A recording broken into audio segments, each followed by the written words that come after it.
Следващия епизод на Модерно ли е? Очаквайте!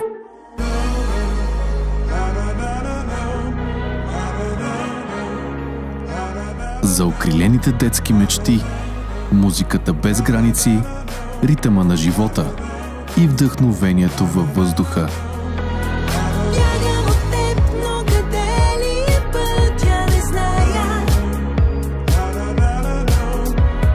На кръстопът търся начина да те забравя. Певицата Ивелина Колаксъзова, Иве.